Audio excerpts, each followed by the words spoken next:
పర్యావరణ హితమే ధ్యేయంగా చేపట్టిన వనభారతి జనహారతి స్ఫూర్తి కొనసాగుతోంది. చిన్న పెద్ద తమ వంతుగా మొక్కలు నాటుతున్నారు. విద్యార్థులు, స్వచ్ఛంద సంస్థల ప్రతినిధులు అవగాహన ర్యాలీలు నిర్వహిస్తూ ప్రజల్లో చైతన్యం నింపుతున్నారు.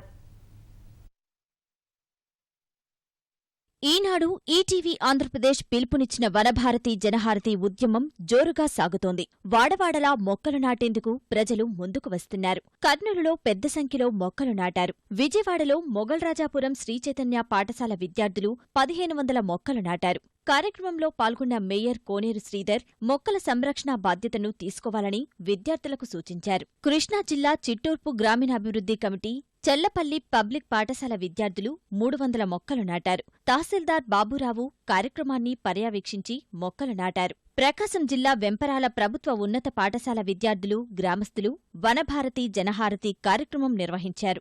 మొక్కలు నాటుతామని ప్రతిజ్ఞ చేశారు. పశ్చిమ గోదావరి జంగారెడ్డిగూడెం పారిజాతగిరి ఆలయ ఆవరణలో వనభారతి నిర్వహించారు. మొక్కలు నాటి పచ్చదనం ఆవశ్యకతను చాటారు. తూర్పుగోదావరి జిల్లా కడియపులంక జాతీయ రహదారి పొడవున 2000 మొక్కలు నాటారు. విజయనగరంలో ఆర్టీసీ డిపో ప్రాంగణంలో వనభారతి జనహారతి జరిగింది. కార్యక్రమంలో జిల్లా పరిషత్ చైర్మన్ శోభారాణి, ఎమ్మెల్యే గీత మొక్కలు నాటారు. పార్వతీపురంలో ఎమ్మెల్యే చిరంజీవులు, ఎస్కోట ఆర్టీసీ డిపో పరిధిలో ఎమ్మెల్యే కోళ్ల లలితకుమారి పాల్గొన్నారు.